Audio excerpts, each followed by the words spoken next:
بالکل عراق میں بھی مسلسل یہ ظلم و ستم جاری ہے. آپ یقیناً عراقی شہداء کو بھی اس میں شامل کریں، اور شام و قطیف اور بحرین اور افغانستان جہاں جہاں مومنین بے جرم خطا شہید کیے جا رہے ہیں ان کے لیے آپ کو مسلسل دعا کرتی رہنی ہے. اور جو لوگ اس میں زخمی ہوتے ہیں دعا فرمائے اللہ ان کو صحت و شفا عنایت فرمائے. اور یہ جو ظالم یزیدی ہیں، بنی امیہ کی اولادیں ہیں، یہ تکفیری ہیں، پروردگار ان کو ذلیل و خوار اور نیست و نابود فرمائے. رحم اللہ من قرأ الفاتحہ.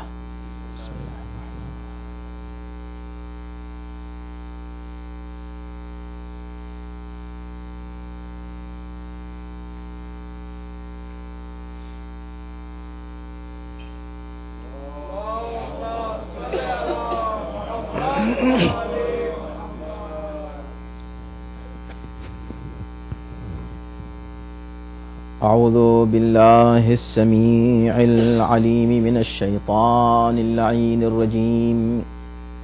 بسم اللہ الرحمن الرحیم.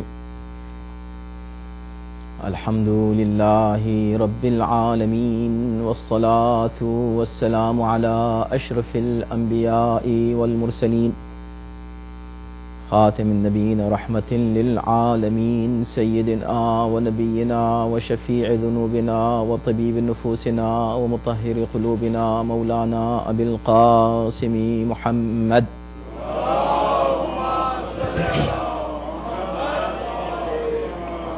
وآلہ الطیبین الطاہرین المعصومین المظلومین ولعنة اللہ علی اعدائهم اجمعین من الآن الى یوم الدین.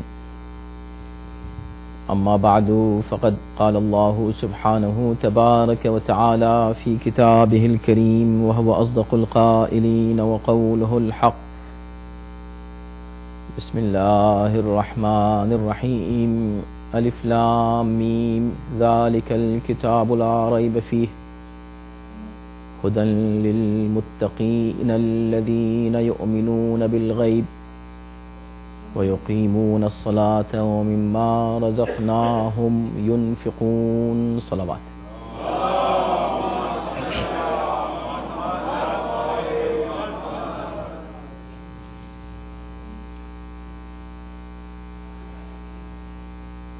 قرآن مجید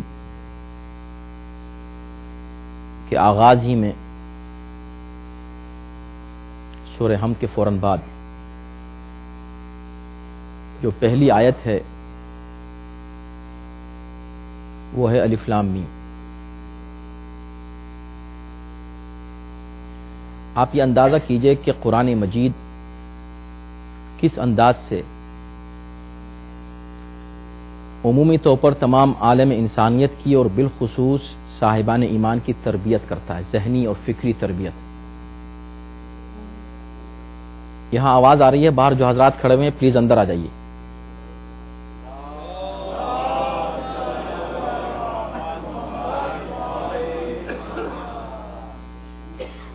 اور ایک صلوات پڑھیں تاکہ جو لوگ باہر ہیں وہ اندر آ جائیں.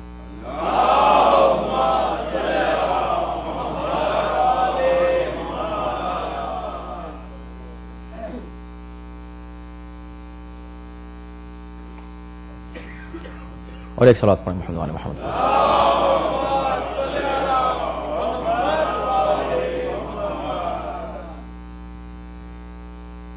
ذہنی اور فکری تربیت. سورہ حمد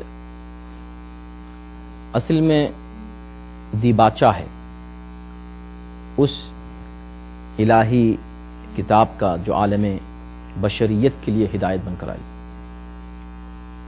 اس کا دیباچہ ہے، اس کی سمری ہے یا اس کا پریفیس ہے.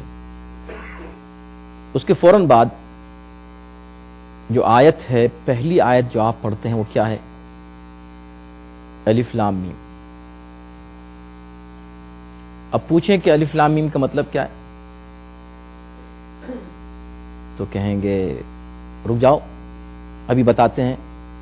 اٹھاؤ ٹرانسلیشن، دیکھیں کیا ہے مطلب الف لام میم کا. تو پتہ چلا نیچے لکھا ہوا ہے الف لام میم. اچھا کوئی اور فارسی کا ٹرانسلیشن دیکھ لو، اس کے نیچے شاید کچھ ہو کہ وہاں بھی لکھا ہوا الف لام میم.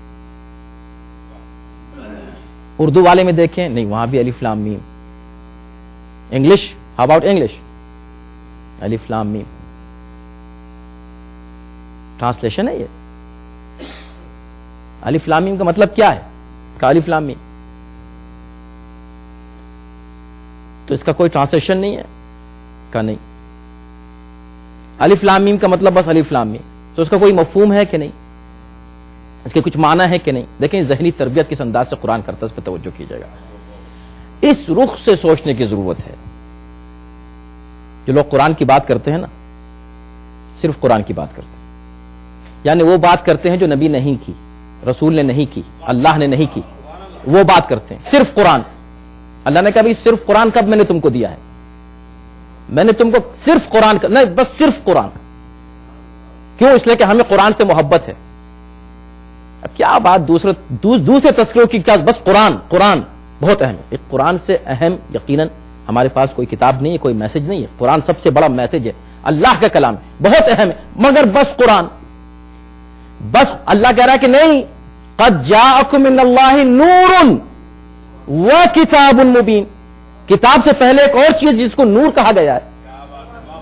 کہا نہیں بس کتاب اور نور. کہا نہیں بھئی میں دے رہا ہوں. کہا تو بھی دے رہے تو نہیں لیں گے، اس لیے کہ کتاب کافی، جب کہہ دیا تو کہہ دیا، بس کتاب. لیکن یہ تصورات میں اس لیے عرض کر رہا ہوں کہ قرآن مجید کا میسج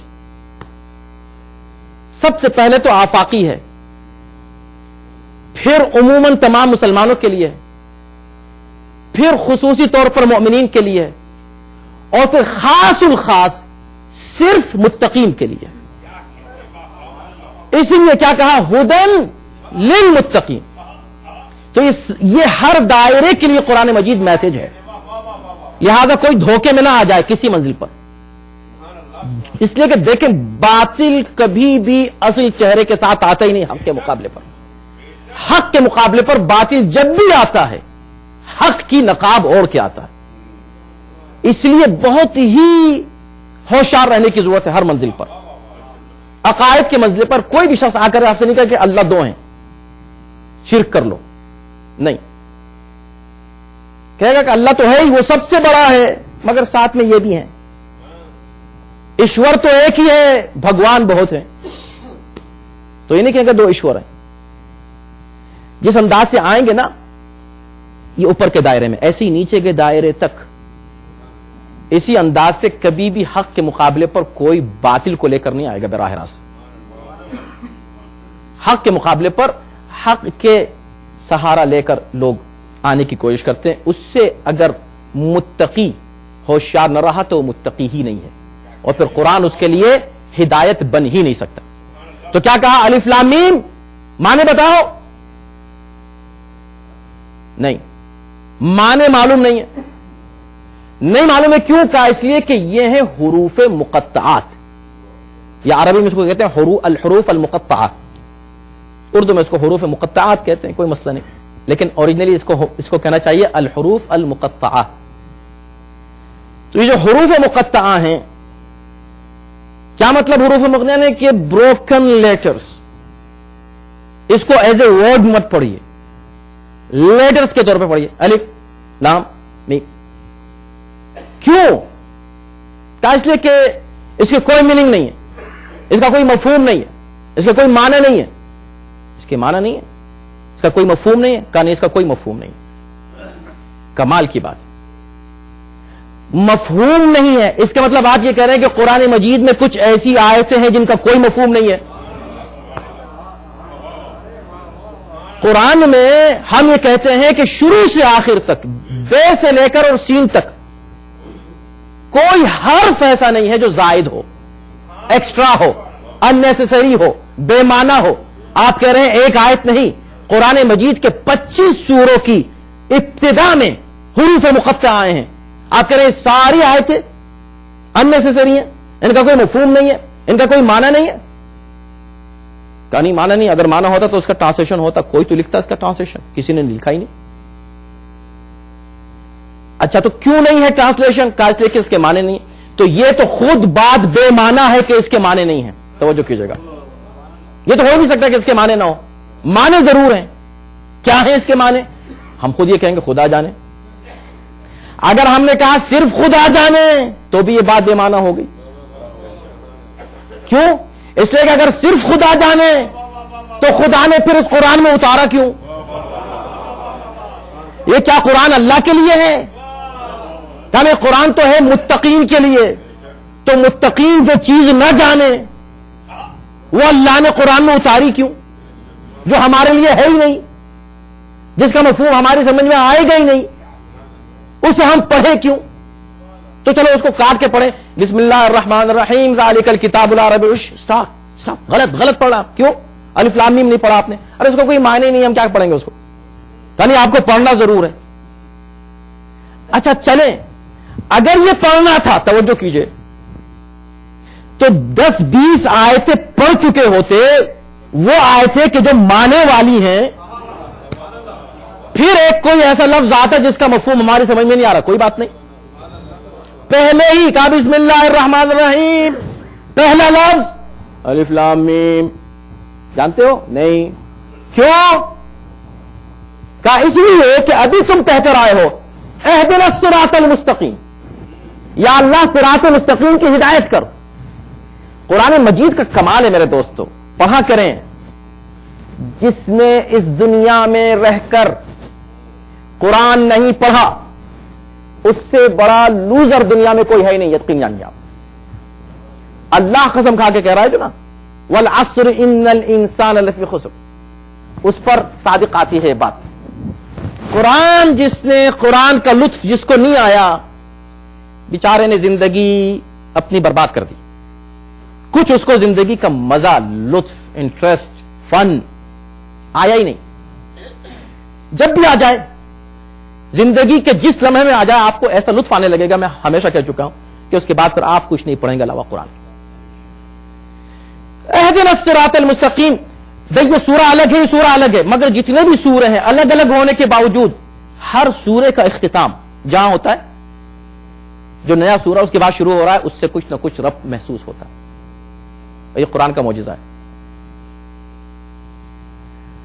اہدنا الصراط المستقیم, تم نے کہا نا صراط مستقیم چاہیے, ہدایت کر یا اللہ صراط مستقیم کی. کہا ٹھیک ہے, پڑھو صراط مستقیم. میں تم کو دکھا رہا ہوں, پڑھو بسم اللہ الرحمن الرحیم الف لام میم. یا اللہ ایسی چیز دکھا رہا جو ہم کو پتہ ہی نہیں. کہا یہی تو تم کو پہلا میسج دینا ہے, کہ اس سے پہلے کہ تم آگے بڑھو پہلی ہی آیت میں تم کو یہ میسج مل جائے کہ قرآن تمہارے لیے کافی نہیں ہے. یا کافی ہوتا تو پہلی آیت ہی سمجھ لیتے. جس کی سمجھ میں پہلی آیت نہیں آئی, تو جو ہے جس کی سمجھ میں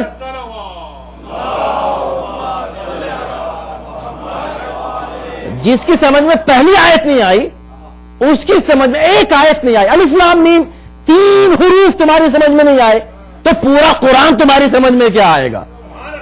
کہا نہیں باقی تو ہم سمجھتے ہیں. کہا نہیں, اللہ نے, دیکھیں یہ تربیت ہے, یہ تربیت ہے ذہنی تربیت پڑھنے والوں کی, کہ دیکھو قرآن ضرور پڑھو. قرآن سے بہتر, ابھی میں نے کہا کہ جس نے قرآن نہیں پڑھا اس نے کچھ نہیں کیا زندگی میں. تو قرآن پڑھو مگر سمجھ کے پڑھو, اس لیے کہ جس نے قرآن نہیں پڑھا اس نے کچھ نہیں کیا, بہت بڑا لوزر ہے وہ. مگر جس نے قرآن پڑھا اور نہیں سمجھا وہ اس سے بڑا لوزر ہے. اس لیے کہ قرآن پڑھا اور نہیں سمجھا. بھائی لوزرز کی بھی قسمیں ہیں, لوزرز کی قسمیں. دیکھیں امیر المومنین علیہ السلام فرماتے ہیں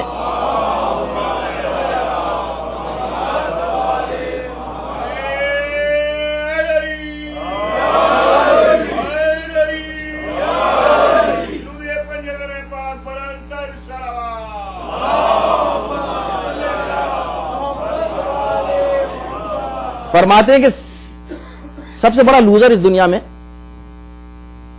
وہ شخص ہے اور بدنصیب اور کمزور کہ جو کسی کو دوست نہ بنا سکے. بہت بڑا ہے وہ لوزر. اب امام نے اس سے بھی بڑا ایک لوزر بتایا کہا اس سے بڑا لوزر ہوا ہے جو دوست بنا لے اور چھوڑ دے. بڑا فلسفہ ہے اس میں، اب میں اس طرف نہیں جانا چاہ رہا ہوں، لیکن دیکھ لیجئے کہ لوزرز کی قسمیں بیان کی گئی ہیں. اصل دوستی کہاں ہے؟ اہدنا الصراط المستقیم. بات اگر یہاں ختم ہو جاتی تو دوستی کا مفہوم ہی سمجھ میں نہ آتا. صراط الذین انعمت علیہم، یا اللہ ان کے راستے پر رکھ جن پر تو نے نعمتیں نازل کی. یعنی ہماری دوستی ان سے رہے، نعمت والوں سے دوستی نہ کی تو لوزر ہے. قرآن نہیں پڑھا تو لوزر ہے، اگر نعمت والوں سے دوستی نہیں کی تو لوزر ہے. تو کہا الف لام میم، ہم تم کو پہلا ہی میسج یہ دے رہے ہیں پڑھنے والوں، خبردار یہ مت کہنا کتاب کافی ہے، کافی ہے تو پہلے ہی ہو جاتی. الف لام میم ذالک الکتاب لا ریب فیہ، اس میں کوئی شک نہیں ہے، اس میں کوئی شک نہیں ہے. ہدی للمتقین، یہ ہدایت ہے، کتاب ہدایت ہے. کس کے لیے ہدایت ہے؟ متقین کے لیے. عجیب بات ہے، متقین کے لیے ہدایت. آج کل پتہ ہے نا کتنا شوق ہے لوگوں کو تبلیغ کرنے کا، پیغام اسلام پہنچانے کا، بڑا ذوق ہے، بڑا شوق ہے. ہر شخص جو ہے وہ کتاب لیے پھر رہا ہے. قرآن کہا چلو لائبریری میں قرآن رکھ دو، کوئی آیا اس کو قرآن دے دو، چلو قرآن پڑھو تمہاری سمجھ میں اسلام آئے گا، دے دیا قرآن. ایک نان مسلم نے قرآن لیا آپ سے بڑے شوق کے ساتھ کہ میں قرآن پڑھوں گا. اس نے قرآن کھولا، کہا کہ پہلا پیج پڑھتا ہوں میں. اس نے کہا in the name of Allah the beneficent the merciful, alif lam mim, this is the book which has no doubt in it. alif lam mim. اور ڈھونڈا alif lam mim, what does alif lam mim mean? اور English میں لکھا ہے alif lam mim. اور ڈھونڈا English dictionary, اس میں کچھ نہیں ملا. تو پوچھا مسلمان سے، مسلمان یہ بتا تو نے مجھے قرآن دیا تھا، اس کے پہلے ہی پیج پہ ایک لفظ ہے جو میری سمجھ میں نہیں آیا، پتہ نہیں انگلش ہے، عربی ہے، اردو ہے، فارسی ہے، چائنیز ہے، جاپانیز ہے، کون سا لفظ ہے یہ الف لام میم؟ ان کا ہے تو عربی، مگر تمہاری سمجھ میں نہیں آئے گا، اس کے بارے میں پوچھو نہیں. پہلا لفظ کہاں؟ پہلا ہی حرف نہیں سمجھ میں آیا تو آگے کیا پڑھوں؟ کہا نہیں پڑھو تم، اس کی فکر مت کرو. چلو تمہاری بات مان لیتا ہوں، پڑھتا ہوں آگے. دیکھ نان مسلم پڑھ رہا ہے، بات مان لی، مسلم کی بات مان لی کہ بھائی اس کو چھوڑو، یہ تو صرف اللہ ہی جانے کہ اس کا مطلب کیا ہے، مگر تم آگے پڑھو، یہاں سے آگے پڑھو، بس یہاں چھوڑ دو، اس کے آگے پڑھو. اس نے کہا ٹھیک. ذالک الکتاب، یہ وہ کتاب ہے جس میں کوئی شک نہیں. ہدی للمتقین، یہ ہدایت ہے مگر متقین کے لیے. اس نے بند کر دیا کہ بھیا یہ تو ہدایت ہے متقین کے لیے، پائس لوگوں کے لیے. میں تو ابھی مسلمان بھی نہیں ہوں سجائے کہ متقی، تو جب یہ بک میرے لیے ہے ہی نہیں تو مجھے دی کیوں ہے؟ توجہ کیجئے گا میرے دوستو، کوئی ایسی بک لے کر آؤ جو میرے لیے ہو، کافروں کے لیے. قرآن پہلے ہی کہہ رہا ہے ہدی للمتقین. یہ کون سا میسج دے رہا قرآن؟ بھئی کوئی ایسی کتاب لاؤ نا جو میرے لیے ہو، میں تو متقی ہوں نہیں. کہا نہیں تم ہو سکتے ہو متقی، آگے پڑھو آگے پڑھو. اچھا، ہدی للمتقین الذین یؤمنون بالغیب، جو غیب پر ایمان لاتے ہیں. لیجئے تقوی کی اور تشریح کر دی گئی وہاں. اس نے کہا بھائی میں کسی چیز پہ ایمان نہیں لاتا، غیب کیا بات ہے، میں ایمان ہی نہیں لاتا، میں ابھی مومن ہی نہیں ہوں. اور یہ بک ہے ہدایت مومنین کے لیے. دیکھیں پہلا چیپٹر ہے، پہلا پیج ہے، پہلا میسج ہے. اگر آپ سوچیں کیا ہے یہ سب کچھ. یہ اصل میں قرآن مجید کا جو اسٹائل ہے اور اسلوب ہے میرے دوستو، یہ تربیت کا اسلوب ہے، ایجوکیشن کا اسلوب ہے. یہ جو انداز ہے یہ ایجوکیشن ہے. کیا ایجوکیشن ہے اس میں؟ بھئی نان مسلم کو ہم نے کتاب دی. کہا نان مسلم کو کتاب کس نے دی؟ کہا مسلم نے. کہا جس نے دی اس نے پڑھی کہ نہیں؟ کہا اسے تو پڑھی ہے. کہا بس اس کے لیے ہے یہ میسج، اس مسلم کے لیے ہے یہ میسج کہ اس سے پہلے کہ تم یہ میسج کافر کو دو، تم سمجھ لو. تمہیں سمجھنا ہے کہ یہ کتاب متقین کے لیے ہدایت ہے. تم متقی ہو؟ کہا نہیں، ابھی تو میں متقی نہیں ہوں. اچھا بھی ہدایت ہونی چاہیے کافروں کے لیے، فاسقوں کے لیے، منافقین کے لیے نہیں، متقین کے لیے ہدایت. تو کافروں کو ہم کیا سمجھائیں؟ کہ ان کو بتا دو کہ سورہ بقرہ میں ایک اور آیت، فکر مت کرو، شہر رمضان الذی انزل فیہ القرآن ہدی للناس، یہ کتاب ہدی للناس ہے، تمام انسانوں کے لیے ہدایت ہے. اس کو بتا دو کہ بھئی دیکھو یہ کتاب تمام انسانوں کے لیے ہدایت ہے، اس میں کافر ہو، مسلم ہو، نان مسلم ہو، کسی بھی مذہب کا انسان ہو، اگر انسان ہے تو یہ کتاب اس کے لیے ہدایت ہے، تم فکر مت کرو، اس کو پڑھو. کہا پھر یہ کیا کہہ رہا ہے کہ ہدایت ہے متقین کے لیے؟ Is there any contradiction here? Contradiction ہے دونوں میں. بھئی یا تو ہدایت ہے متقین کے لیے یا ہدایت ہے انسانوں کے لیے، ان دونوں میں سے کس کے لیے ہدایت ہے؟ کون سی بات صحیح ہے؟ یہ صحیح ہے کہ وہ صحیح ہے؟ تو تم نے تو پہلے ہی منزل میں مجھ کو کنفیوز کر دیا کہ قرآن میں کنٹراڈکشن ہے، کہیں کچھ کہتا ہے قرآن، کہیں کچھ کہتا ہے قرآن. تو میسج کیا دینا چاہتا ہے قرآن؟ اب یہاں پر میسج یہ ہے کہ کسی کو تم تنہا کتاب دے دو گے تو اس کی سمجھ میں نہیں آئے گا جب تک کتاب کا سمجھانے والا نہ ہو. ہمیں جو اس وقت عرب تھے جو براہ راست اس میسج کو ریسیو کر رہے تھے، وہ جو ریسیو کر رہے تھے ان کو دینے والا براہ راست انہی میں سے تھا، ان کو دے رہا تھا. مگر جب دے رہا تھا تو خدا نے کیا کہا؟ یتلو علیہم آیاتہ، ان کے درمیان آیات الہی کی تلاوت کرتا ہے، تلاوت کرتا ہے، پڑھتا ہے کتاب. پڑھنے کے بعد کیا کرتا ہے؟ یزکیہم، ان کے نفوس کو پاک کرتا ہے. دیکھیں پروسیس کہاں ہے، ان کے نفوس ان کو متقی بناتا ہے. وَيُعَلِّمُهُمُ الْكِتَابَ، پھر کتاب سکھاتا بھی ہے. پہلے پڑھ کے سناتا ہے پھر سکھاتا ہے. تو کسی اور زبان میں ہے یہ کتاب؟ نہیں. سننے والے عرب، کتاب عربی میں، دینے والا عربی میں سنا رہا ہے، پھر سکھا کیا رہا ہے؟ بس یہی تو میسج ہے کہ بھئی دیکھو یہ کتاب اس وقت ان عربوں کے لیے کہ جو عربی کو پورے اپنے پیک پر جو ایلیکوینس تھا اس اعتبار سے سنتے تھے اور سمجھتے تھے. ان ادباء و شعراء کے لیے بھی کتاب اس وقت کافی نہیں تھی، اس وقت معلم کی ضرورت تھی. اما جب کتاب نبی کی زندگی میں، نبی کے سامنے کافی نہیں تھی، تو کسی کے لیے یہ کتاب نبی کے بعد کیسے کافی ہو سکتی ہے؟ ذرا بھیجے محمد و آل محمد پر.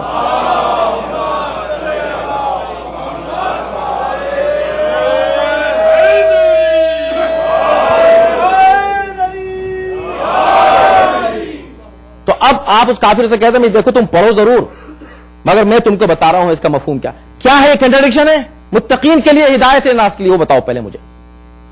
اور گیا وہ بتائیے بھائی، آپ سب مسلمان ہیں نا، بتائیے، سمجھائیے اس کو کہ بھئی یہ کیا مسئلہ ہے.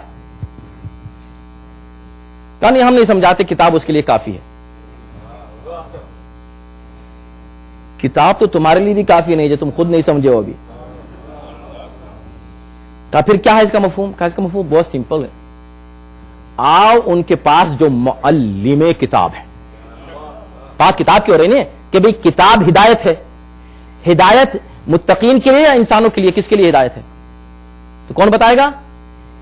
وہ کہ جو راسخون فی العلم ہے، وہ کہ جو اصل میں کتاب کے ساتھ آئے تھے نور بن کر. اس لیے کہ تم کتاب اگر اندھیرے میں پڑھو گے تو پڑھ ہی نہیں پاؤ گے. یہی وجہ ہے کہ اللہ نے تنہا کتاب نہیں بھیجی، نور بھیجا ساتھ میں، تاکہ اس نور کی روشنی میں کتاب کی تلاوت کر سکو اور سمجھ سکو. تو بتاؤ اس کو بھئی دیکھو بات یہ ہے کہ نہیں، دونوں باتیں بالکل صحیح ہیں. توجہ کیجئے گا، یہ دونوں باتیں صحیح ہیں. کتاب ہدی للمتقین بھی ہے اور اسی لمحے ہدی للناس بھی ہے. ہدی للناس بھی ہے اور اسی لمحے ہدی للمتقین بھی ہے. کہا نہیں بات تو سمجھ میں نہیں آئی. یا ہدی للناس ہے سب کے لیے یا اسپیسیفکلی ہدی للمتقین ہے. دونوں میں کیا ہے؟ کہا نہیں. دیکھو بے اعتبار میسج پریزنٹیشن پریزنٹ کی گئی ہے for the sake of guidance, ہدایت کے لیے. کس کے پاس؟ تمام انسانوں کے لیے. تو میسج ہے تمام انسانوں کے لیے، اس اعتبار سے ہدایت ہے تمام انسانوں کے لیے. مگر ہر انسان اس کو قبول نہیں کرے گا. قبول وہی کرے گا جو متقی ہو. تو نتیجے کے اعتبار سے ہدایت ہے صرف متقین کے لیے. میسج کے اعتبار سے ہدایت ہے تمام انسانوں کے لیے. کہ تم چونکہ ایک انسان ہو تو پڑھو کتاب. شروع ہی میں اس لیے کہہ دیا گیا کہ تاکہ تم کو انکریج کیا جائے اس بات پر کہ جو خوبصورت میسج تم کو دیا جا رہا ہے اس کو ایکسپٹ کرو. اس ایکسپٹ کرنے کو تقویٰ کہا جاتا ہے. ایکسپٹ کر لو گے تو نتیجہ تم کو مل جائے گا, نہیں کرو گے تو خالی میسج ملے گا, نتیجہ نہیں ملے گا. بات نہیں سمجھ میں آئی؟ سمجھا دوں بھائی. دیکھیں کتاب ہے تمام انسانوں کے لیے, مانیں گے صرف جو متقی ہوں گے. یہ بالکل ایسا ہی ہے کہ بھائی جسے نبی نے یہ کہا جس کا میں مولا اس کے علی مولا, تو ان کی ولایت کہاں تک؟ سوچنے کی بات ہے, ان کی ولایت کہاں تک ہے؟ پھر ان کی ولایت کہاں تک ہو گئی؟ جہاں تک نبی کی ولایت. یہ نہیں کہا کہ میں تمہارے رسول اور یہ تمہارے امام. لوگوں نے کہا کیوں نہیں صاف صاف کہہ دیا میں تمہارا رسول نہیں تمہارا امام ہے؟ کہا اتنا اگر کہہ دیتے تو محدود کر دیتے ولایت علی کو. علی کی ولایت محدود ہو جاتی. اس کو جنرلائز کرنا تھا, جس کا میں مولا اس کے علی مولا. کیا مطلب؟ یعنی جہاں تک میری رسالت وہاں تک ان کی امامت. اچھا تو یہ ہر اس کے امام ہے جس کے یہ رسول ہیں. یہ رسول کس کے ہیں؟ وما ارسلناک الا رحمۃ للعالمین. تو جب یہ عالمین کے رسول ہیں تو یہ امام کس کے ہیں؟ عالمین کے امام ہے کہ نہیں ہے؟ اس لیے ان کو مولائے کائنات کہا جاتا ہے. مولائے کائنات.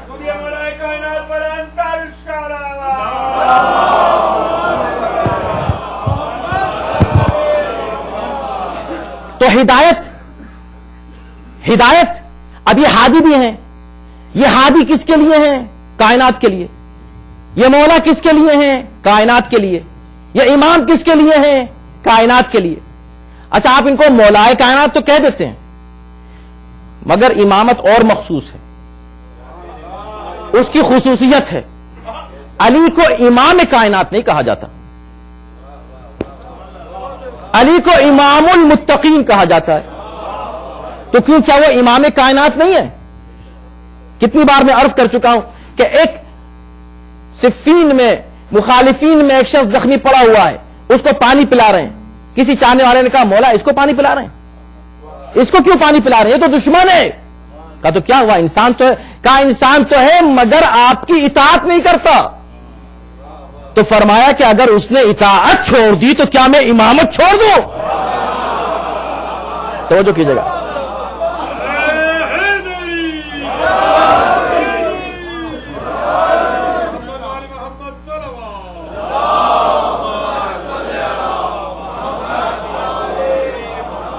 تو علی امام سب کے ہوئے, سب کے امام ہیں.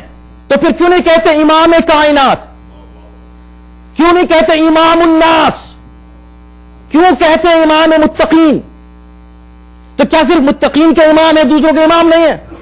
کہا بس اسی طرح جیسے قرآن ہدن للناس بھی ہے, ہدن للمتقین بھی ہے, اسی طرح علی ہدن للناس امام الناس بھی ہیں, امام المتقین بھی ہیں. یعنی اس کا مفہوم بالکل وہی ہے جو میں اس سے پہلے عرض کر چکا ہوں. امام تو پوری کائنات کے ہیں, مانیں گے صرف وہ لوگ جو متقی ہوں گے. صلوات بھیجے محمد و آل محمد پر.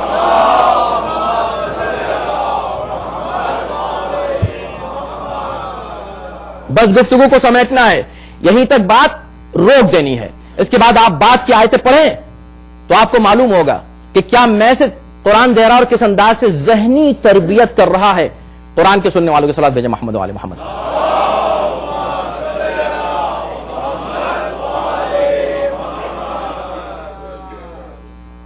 اور ایک صلوات پڑھیں محمد و آل محمد پر.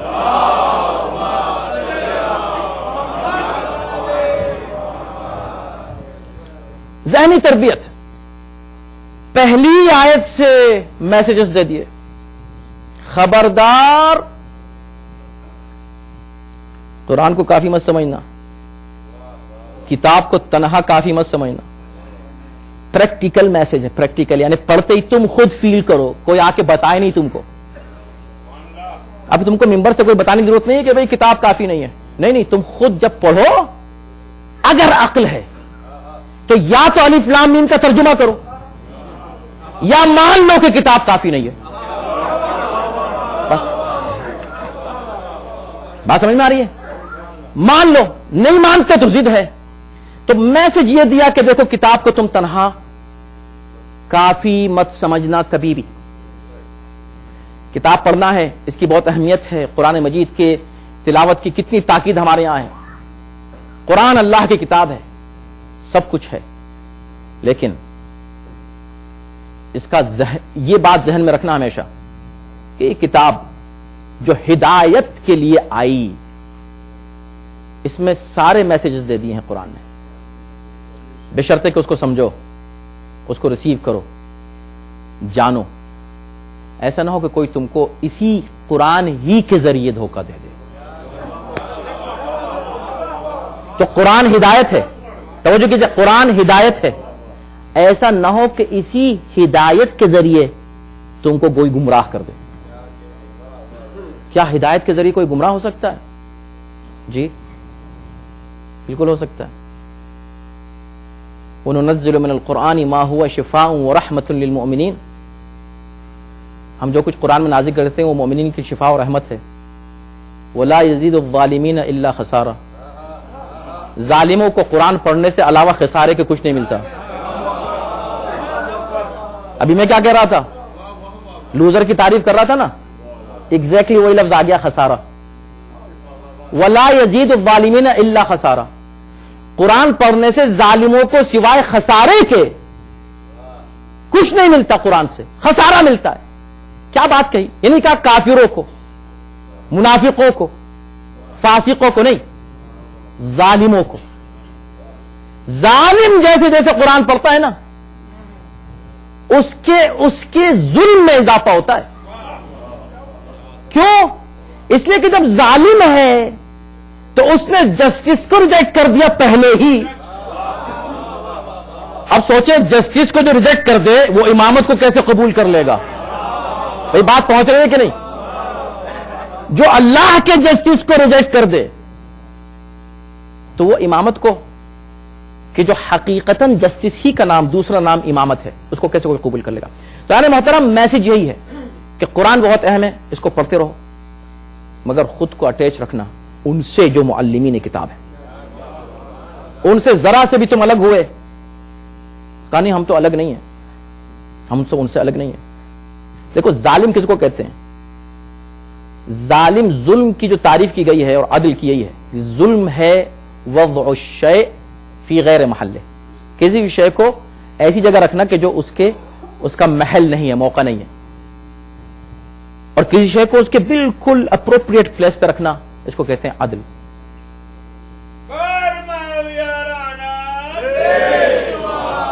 تو کبھی تمہیں کوئی شے اس جسٹس سے جدا نہ کر دے. اسی سورہ بقرہ میں چونکہ سمیٹنے بھی چاہتا ہوں گفتگو کو، اسی سورہ بقرہ میں 5 آیتیں ہیں، صرف 5. کس کے لیے؟ مومنین کے لیے.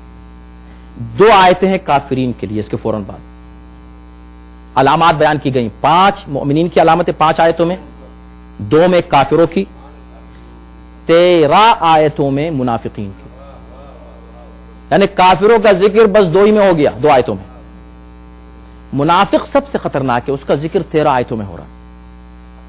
منافق ہے ہی جو پہچانا نہ جا سکے، سمجھ میں نہ آئے، دھوکہ دے، خود بھی دھوکہ کھایا ہوا ہے. یخادعون اللہ وما یخدعون الا انفسهم. وہ صرف اپنے نفس کو دھوکہ دیتے ہیں مگر ساتھ ساتھ مومنین کو بھی دھوکہ دیتے ہیں. آ گئے ایسے لباس میں کہ جو آپ دھوکہ کھا سکتے ہیں. تو اس کا علاج قرآن نے پیش کر دیا ہے.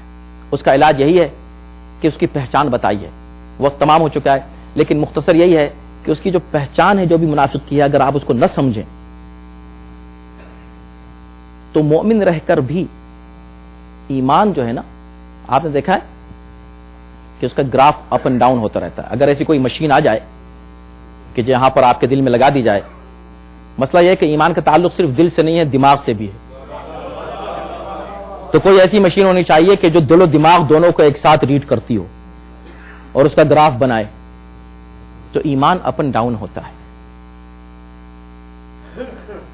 اور اس منبر کا بھی ایک حق ہے, اور میں نہ جانے کتنی روایات اور آیات پڑھ چکا ہوں. یہ ایک پورا مکمل موضوع ہے, اور خاص طور پر ابھی امام حسن عسکری علیہ السلام کی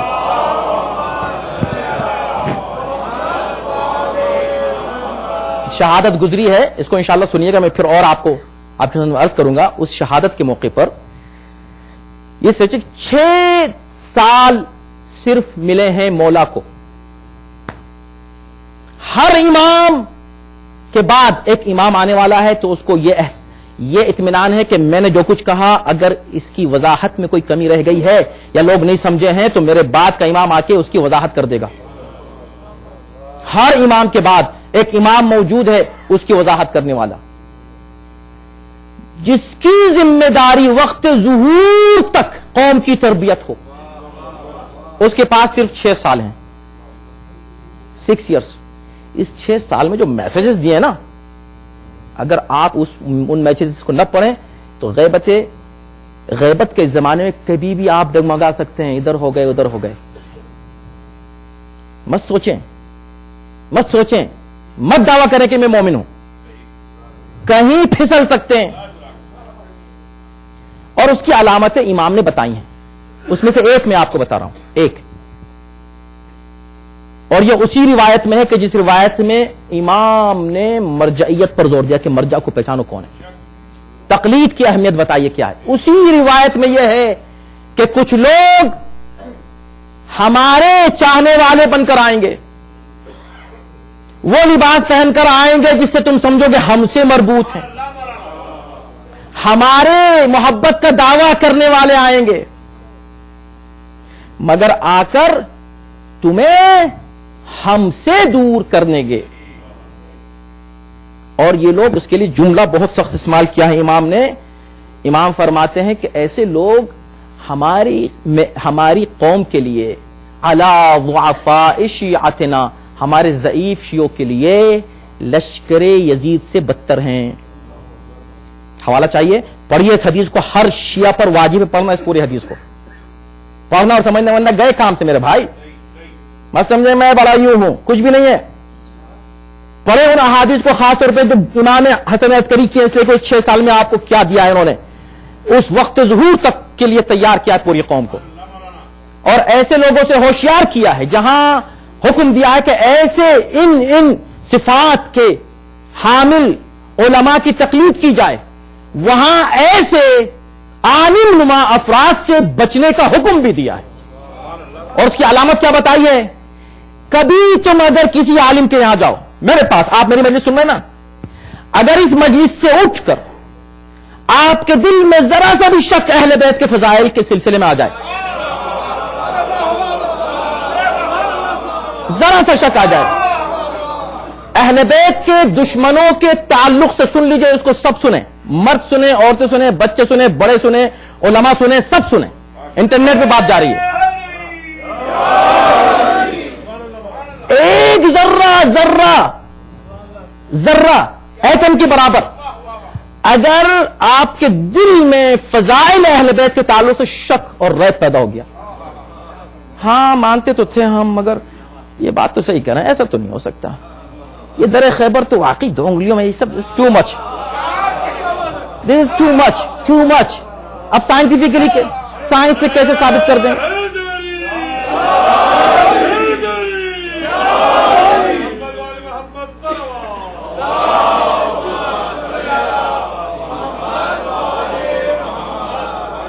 علم کا زمانہ ہے, سائنس کا زمانہ ہے, کہاں بھلا 2 انگلیوں سے, اب کیسے پڑھیں گے تو مذاق نہیں اڑائیں گے لوگ, کہیں گے نہیں کہ کیا ہے. ابھی آپ نے سنی نا خبر, ایک بچے نے, 16 سال کے بچے نے پوری کار اٹھا لی اپنے ہاتھ پر, کار. کیوں؟ اس لیے کہ کار آ گئی تھی اس کے دادا کے اوپر. ٹھیک ہے, جوش آیا اس کو, یعنی ول پاور اس کا اتنا مضبوط ہوا. سائنس کہتی ہے کہ اگر ول پاور ہو تو پہاڑ بھی اٹھا سکتا ہے انسان, اس لیے کہ جسم سے نہیں اٹھاتا, ذہن کی طاقت سے اٹھاتا ہے. اس میں وہ طاقت کہاں سے آ گئی؟ اٹھا لی پوری کار اس نے 16 سال کے بچے نے. اب بتاؤ سائنس سے ثابت کرو. رہا سائنس, میں خود سائنس سے تعجب کرتا ہوں. میں ہمیشہ اس کو ضرور بار بار پڑھتا ہوں تاکہ لوگوں کے دماغ میں یہ بات آ جائے. بڑی حیرت کی بات ہے, 2 انگلیوں سے درخت پر کیسے اکھاڑ لیا؟ کیسے حیرت کی؟ بالکل صحیح, مولانا صحیح پڑھ رہے تھے یار. ایسی باتیں مت پڑھا کرو آج کے دور میں. بس ایسے لوگوں کو بلایا کرو کہ جو ذرا عقل کی باتیں پڑھیں. یہ تو کوئی عقل کی بات نہیں ہوئی کہ 2 انگلیوں سے. میں کہتا ہوں ہاں یہ عقل بھائی, ہم کو بھی تعجب ہو رہا ہے, مجھ کو بھی تعجب ہوتا ہے, آپ کو بھی ہو رہا ہے. جن صاحب کو ہو رہا ہے تعجب, میں ان سے کہہ رہا ہوں کہ بھائی آپ کو بھی تعجب ہو رہا ہے اور مجھ کو بھی ہو رہا ہے, دونوں کو تعجب ہو رہا ہے. آپ کو تعجب ہو رہا ہے کہ 2 انگلیوں سے کیسے اکھاڑ لیا. مجھے حیرت یہ ہو رہی ہے کہ 2 انگلیوں کی ضرورت ہی کیوں پیش آئی.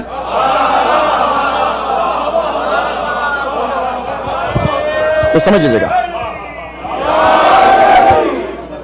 اس کو میں ایز اے نصیحت قوم کے ہر فرد کو میں یہ نصیحت کر رہا ہوں. نصیحت, اپنی ذمہ داری قیامت کے دن کہہ دوں گا اللہ سے, اللہ میں نے شکاگو والوں کو بتا دیا تھا.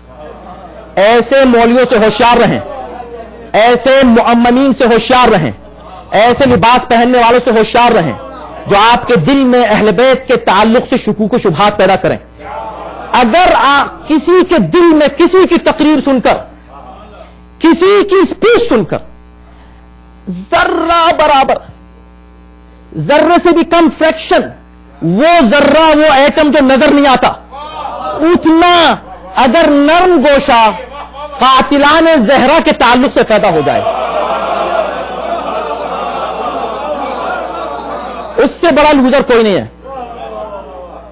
خسرت دنیا والآخرہ, دنیا بھی گئی آخرت. اور رہا عقل, واللہ میں اس منبر سے کہہ رہا ہوں, کوئی بھی, میں دعویٰ کر رہا ہوں, چلے میں کبھی دعویٰ نہیں کرتا اس لیے ہم کہاں ہماری حقیقت کا, کوئی بھی ایسا عقیدہ لے آئیے جو اہل بیت سے ہم کو ملا ہو, کوئی بھی سن لیا نا, اور تاکید کروں, کوئی بھی لے آئیے. قرآن سے پہلے اور حدیث سے پہلے ہم انشاءاللہ عقل اور سائنس اور لاجک سے ثابت کریں گے. کیا ہے آج ہی ماشاءاللہ, آج ہی ابھی مغرب سے پہلے الحمدللہ ایک خاتون, ایک یہودی خاتون مسلمان ہوئی ہیں.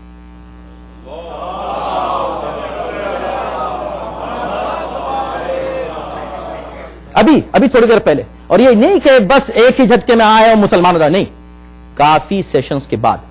اور یہاں اسی سینٹر میں نہ جانے کتنے لوگ مسلمان ہوئے ہیں, صرف عقل کی بنیاد پر ہم بات کرتے ہیں. اگر ہم کو موقع مل جائے دنیا سے بات کرنے کا تو آپ یقین جانیے وہی بات ہے جو امام رضا علیہ السلام فرماتے ہیں.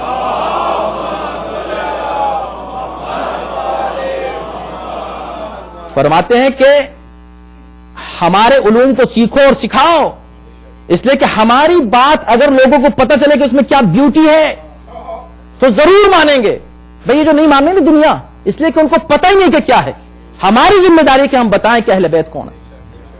ہم اپنے ہی اہل بیت والوں کے دلوں میں شکوک و شبہات پیدا کر رہے ہیں, انہی میں فرقے بنا رہے ہیں, انہی میں گروپ بنا رہے ہیں. کوئی گروپ نہیں ہے, کوئی گروہ نہیں, کسی کو حق حاصل نہیں ہے کہ اس طرح کی باتیں کرے. صرف ایک گروپ ہے, حسینی گروپ, اور سب کا ایک ہی بلڈ گروپ ہے, ایچ گروپ, امام حسین, بس وہ ہے ہمارا سمبل. امام علی, اور آگے چلے جائیے رسول اللہ, یہ سب ایک ہے, ایک ہی چیز ہے, یہ ایک ہی پورا پیکج ہے. یہ اس کو جدا مت کیجئے, الگ مت کیجئے, شکوک مت ڈالیے, جوانوں کو برباد نہ کیجئے. سمجھا؟ اپنے عقائد کو صحیح رکھیے. تولا اور تبرہ, اس سے آپ ذرا سے بھی ہٹے تو آپ اپنا کوئی اور فرقہ بتائیے کہ کیا ہے. آپ اپنے فرقے کا نام بتائیے کہ کیا رکھا ہے, کوئی نیا فرقہ لے کر آئے ہیں آپ. حقیقت تولا, البتہ ظاہر ہے, یہ دیکھیں اس بات کو سمجھ لیجئے, تولا اور تبرہ عبادت ہے کہ نہیں؟ جب عبادت ہے تو اس کے رولز ہیں, ریگولیشنز ہیں. نماز ہے, نماز کے اصول ہیں, اس کو سیکھنا ہے. پہلے نماز پڑھنے سے پہلے سیکھیں کہ نماز کیسے پڑھی جائے. ایسی تولا و تبرہ بھی ہے. تو جانے محترم,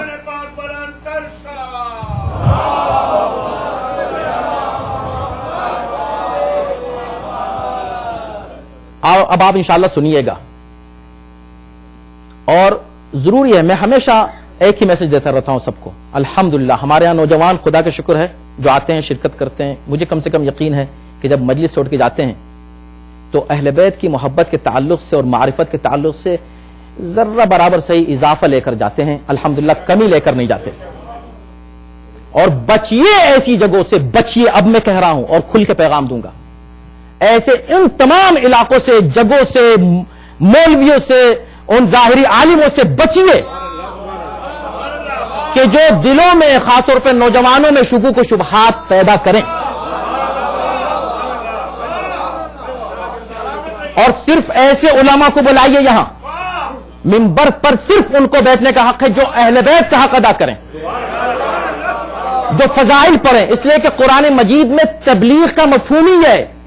ایک ہی جگہ اللہ نے کہا یا ایھا الرسول بلغ,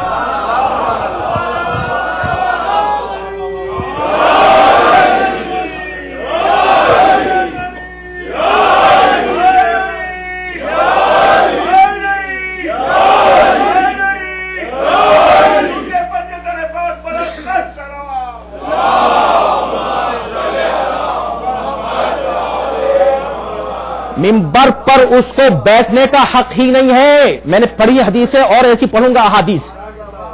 منبر پر اس کو بیٹھنے کا حق ہی نہیں ہے جو اہل بیت کے فضائل نہ پڑھے. میاں میں پڑھ چکے ہیں, ہم کہہ چکے ہیں اس بات کو, اور پورا عشرہ ہم نے اسی پر پڑھا ہے. سمجھے, اسی موضوع کے اوپر پورے عشرے کے اصلاح کا مفہوم کیا ہے, تبلیغ کا مفہوم کیا ہے, اصلاح کیسے کی جائے. اصلاح جب بھی کبھی کسی امام کو کبھی کوئی موقع ملا اصلاح کا, تو اسپیسیفک چیزوں کو, برائیوں کو کبھی یہ مت کرو, یہ مت کرو, یہ مت کرو نہیں کہا. حد یہ ہے کہ جو برائیوں کی جڑ تھی, جو جگہ تاریخ انسانیت میں اگر برائیوں کے کسی مرکز کا آپ نام لے سکتے ہیں تو برائی کے اس مرکز کو دربار یزید کہتے ہیں. اس دربار یزید میں ایک امام معصوم کو کتنا اچھا موقع ملا تبلیغ کرنے کا, اور خاص طور پر ایک ایسے موقع پر اگر آپ کے سامنے نعوذ باللہ کوئی شراب پیا, آپ خاموش رہیں گے؟ حرام ہے خاموش رہنا. اگر میرے سامنے کوئی گناہ کرے میں خاموش رہوں, حرام ہے. میں مولوی نہیں ہوں اگر میں خاموش رہوں. ہر معاملے میں ہم بولتے ہیں کہ نہیں, حرام ہے, یہ حرام ہے, بس ختم. اس میں کوئی کمپرومائز ہم کہاں سے کریں؟ ہمارا تھوڑی قانون بنایا ہوا. اللہ سے کہو کہ اللہ کو ہٹا دو اس قانون کو, ہم سے کیا مطلب ہے؟ ہم سے کیوں کہتے ہو؟ ہم تو صرف وکالت کرتے ہیں اس قانون کی. تو امام کو کیسا موقع ملا؟ کہا کہ یزید شراب کیوں پیتا ہے. ایک دو آیتیں پڑھ دیتے, ایک دو آیتیں پڑھتے قرآن کی شراب کے تعلق سے, اور اس کو ذلیل کرتے سب کے سامنے, دیکھو تم اس کو خلیفہ مان رہے ہو جو شراب پی رہا ہے.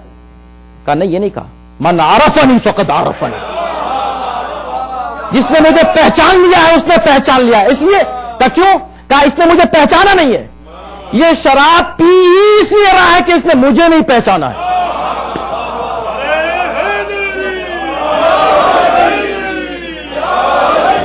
ورنہ جو مجھے پہچان لے وہ شراب پیے. اب میں اس سے کہوں شراب پی لو, دیوار ٹوٹی ہوئی اس کے اوپر کاغذ لگا کے کلر کر دیا. ابھی دیوار ٹوٹی ہے, پوری فکس کرو, جڑ سے فکس کرو, ہٹاؤ اس کو پورے کو, پھر نیچے سے لاؤ, پوری ٹھیک کرو. کہا مسئلہ یہ نہیں ہے کہ شراب پی رہا ہے, اس کی برائی شراب پینا نہیں ہے. یہ ساری برائیاں آتی کس لیے ہیں؟ عدم معرفت امام سے آتی ہیں. یہ ظلم کیوں کر رہا ہے؟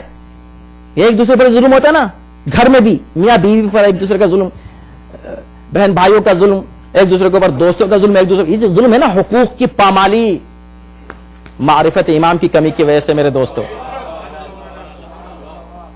معرفت امام جتنی بڑھتی جاتی ہے اتنا انسان پاکیزہ ہوتا جاتا ہے. خطبے دیکھو, شہزادی کے خطبے دیکھو ہر جگہ.